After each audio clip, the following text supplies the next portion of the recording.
Hello friends, welcome back to my YouTube channel Study Career Point. I hope you all are doing well. So start करते हैं हमारी आज की class से। देखिए आज हम लोग यहाँ पर 6 क्लास का 11 चैप्टर करेंगे। कौन सा चैप्टर करने वाले हैं? तो देखिए 11 चैप्टर हम लोग यहाँ पर करेंगे जिसका नाम है प्रकाश, छाया एवं परावर्तन। देखिए जो 6 क्लास है वो बिल्कुल बेसिक क्लास आप लोगों की है, बिल्कुल बेसिक चीज़ें इस क्लास में कराई गई हैं। ठीक है, देखिए जो एनसीईआरटी का सिलेबस है वो आप लोगों का 6 to 8 का ही डिज़ाइन है, तो इसलिए हमें 6 to 8 सारी चीज़ें यहाँ पर क्या होती हैं, पढ़नी पड़ती हैं, चाहे वो बेसिक हो हाई हो। अगर आप लोग बेसिक अच्छे से करेंगे तो देखिए 7th और 8th क्लास आप लोगों को अच्छे से समझ में आएगी, क्योंकि यहाँ चीज़ें शॉर्ट में दी गई हैं और वहाँ पर चीज़ें जो हैं वो थोड़ा सा लॉन्ग टर्म में दी गई हैं। ठीक है, तो देखिए स्टार्ट करते हैं हमारी आज की क्लास से। देखिए यहाँ पर फर्स्ट पॉइंट आप लोगों का है दीप्त वस्तुएँ। देखिए दीप्त वस्तुएँ क्या होती हैं? जो वस्तुएं सूर्य की तरह स्वयं प्रकाश का उत्सर्जन करती हैं उन्हें दीप्त वस्तुएं कहते हैं। देखिए जो वस्तुएं क्या करती हैं, स्वयं से प्रकाश का उत्सर्जन करती हैं, ऐसी वस्तुओं को हम दीप्त वस्तुएं कहते हैं। देखिए एग्जाम्पल देखते हैं, जैसे बात करें सूर्य की, टॉर्च, विद्युत का प्रकाश मतलब जो बल्ब होता है, इनकी अगर हम बात करें तो ये क्या होती हैं, ये दीप्त वस्तुएँ होती हैं जो स्वयं प्रकाश का उत्सर्जन करती हैं। नेक्स्ट देखिए यहाँ पर नेक्स्ट जो पॉइंट है देखिए वो है पारदर्शी वस्तु। पारदर्शी वस्तु क्या होती है? यदि आप किसी वस्तु के आर पार देख सकते हैं तो उस वस्तु को पारदर्शी वस्तु कहते हैं। देखिए कोई वस्तु ऐसी होती है जिनके आर पार हम लोग देख सकते हैं, जैसे बात करें शीशे की, शीशे के आर पार हम लोग देख सकते हैं, कांच के आर पार हम लोग देख सकते हैं, पानी के आर पार भी हम लोग देख सकते हैं। तो ये जो एग्जाम्पल है किसके हो जाते हैं? ये पारदर्शी वस्तु के एग्जाम्पल हो जाते हैं जिनके आर पार हम लोग देख सकते हैं। नेक्स्ट देखिए पॉइंट यहाँ पर है वो है अपारदर्शी वस्तु। अपारदर्शी वस्तु किसको कहा जाता है? तो देखिए यदि हम किसी वस्तु के आर पार नहीं देख सकते हैं तो उस वस्तु को अपारदर्शी वस्तु कहा जाता है। जैसे अगर हम एग्जाम्पल की बात करें, देखिए रबड़, दीवार, लकड़ी, पुस्तक आदि। देखिए ये क्या है? ये जो है ये अपारदर्शी वस्तु के एग्जाम्पल हैं, रबड़, दीवार, लकड़ी और पुस्तक। ठीक है, नेक्स्ट देखिए यहाँ पर है पारभाषी वस्तु। देखिए पारभाषी वस्तु किसको कहते हैं? कुछ वस्तुओं के आर पार हम देख तो सकते हैं परंतु बहुत स्पष्ट तरीके से नहीं देख सकते, तो ऐसी वस्तुओं को पारभाषी वस्तुएं कहते हैं। देखिए जैसे अगर हम बात करें धुएं और कोहरे की, देखिए धुआं और कोहरा जो होता है इसके आर पार तो हम लोग देख सकते हैं वस्तुओं को, लेकिन हम लोगों को ये वस्तुएं जो होती हैं ये स्पष्ट तरीके से नहीं दिखती हैं। ठीक है, नेक्स्ट देखिए यहाँ पर है हमें सूर्य को सीधे कदापि नहीं देखना चाहिए, ये हमारी आंखों के लिए अत्यंत हानिकारक हो सकता है। देखिए जब हम सूरज को नॉर्मली देखते हैं, देखिए एक तो बोलते हैं कि सूर्य ग्रहण पर तो देखना ही नहीं चाहिए। ठीक है, अगर हम नॉर्मली भी सूरज को देखते हैं तो अगर हम थोड़ी देर भी, पहली बात तो ज़्यादा टाइम हम लोगों से देखा नहीं जाता है। ठीक है, अगर हम एक बार देख भी लेते तो काफ़ी टाइम तक हमारी आंखों से हमें आसपास की चीज़ें बहुत धुंधली दिखाई देती हैं, या फिर कभी कभी तो ऐसा होता है कि सामने की चीज़ें दिखाई ही नहीं देती हैं। ठीक है, तो ये क्या होती हैं, ये रेज़ हम लोगों की जब आंखों पे पड़ती हैं तो डायरेक्ट पड़ती हैं, तो इसकी वजह से क्या होता है कि ये हमारी आंखों के लिए बहुत ज़्यादा हानिकारक हो जाती हैं। नेक्स्ट देखिए यहाँ पर पॉइंट है दर्पण। देखिए दर्पण क्या होता है? दर्पण एक वस्तु है जो एक छवि को दर्शाती है। प्रकाश जो एक दर्पण से उछलता है हमारी आंख के लेंस या फिर कैमरे के माध्यम से केंद्रित होने पर उसके सामने जो कुछ भी होता है उसकी एक छवि दिखाएगा। वह वस्तु जिसमें किसी वस्तु का प्रतिबिंब बनता है वह दर्पण कहलाती है। तो देखिए जब हम दर्पण देखते हैं, मिरर देखते हैं, तो उसके अंदर हम लोगों की छवि हम लोगों को दिखाई देती है, तो वो वस्तु जो होती है वो क्या होती है? वो दर्पण कहलाई जाती है। तो देखिए जिस वस्तु में किसी वस्तु का प्रतिबिंब बनता है वो वस्तु दर्पण कहलाती है। अब देखिए जो दर्पण होते हैं वो 2 प्रकार के होते हैं। अभी 2 प्रकार के दर्पण कौन कौन से होते हैं? तो देखिए फर्स्ट जो होता है वो होता है समतल दर्पण। देखिए समतल दर्पण क्या है?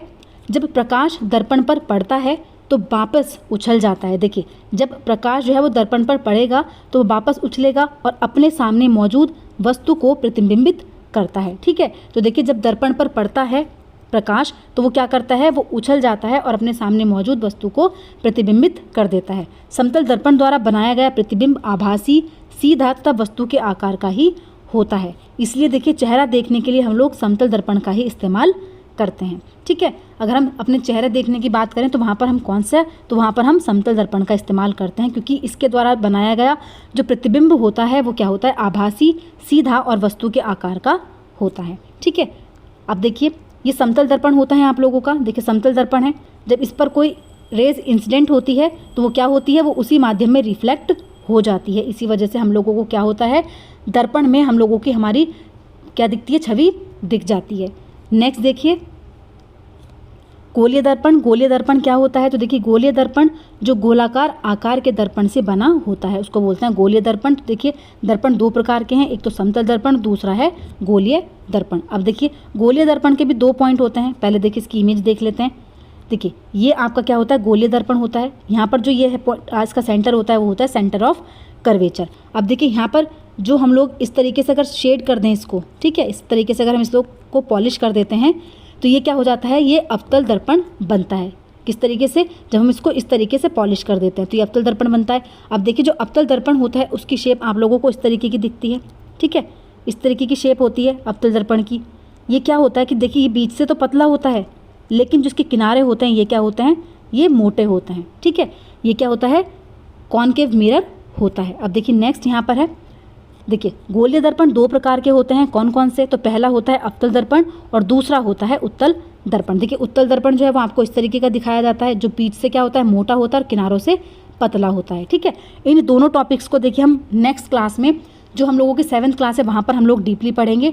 यहाँ पर सिर्फ शॉर्ट में चीज़ें दी गई थी तो यहाँ पर हम उसी तरीके से करेंगे जिस तरीके से चैप्टर्स में दी गई है, ठीक है।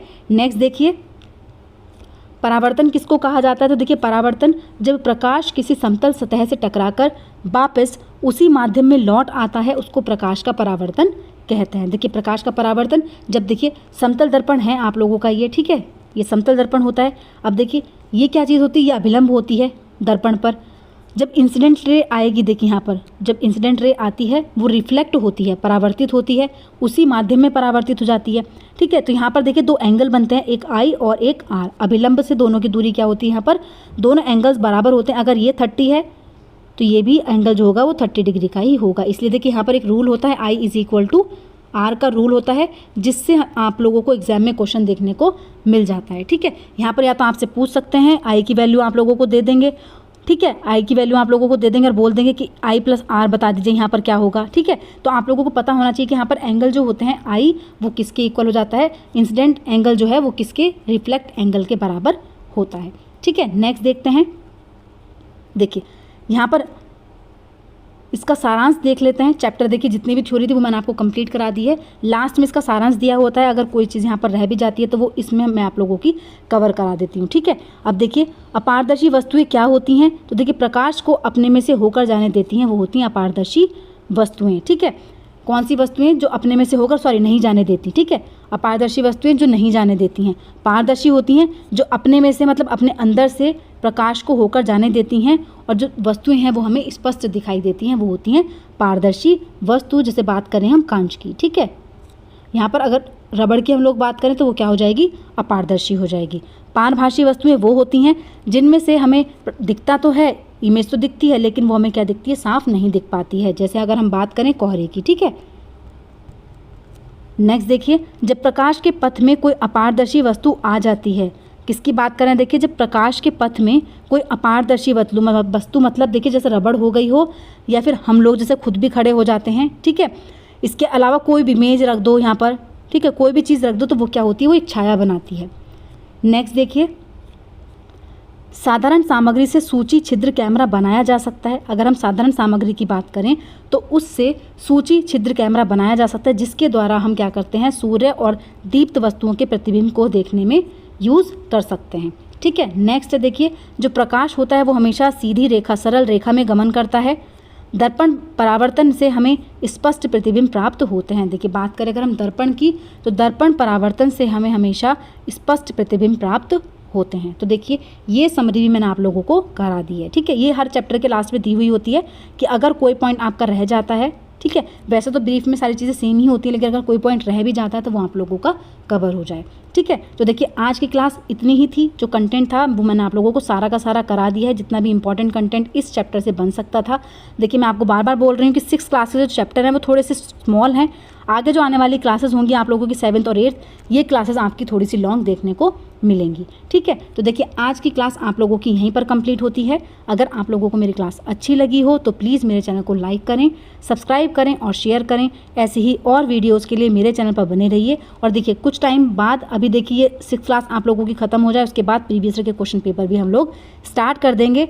विद कंप्लीट एक्सप्लेनेशन चीज़ों को कराया जाएगा, एक एक क्वेश्चन की थ्योरी के साथ आप लोगों को चीज़ें कराई जाएंगी, ठीक है। तो आज की क्लास यहीं पर कंप्लीट होती है। मेरे चैनल को लाइक करें, सब्सक्राइब करें और शेयर करें। Thank you.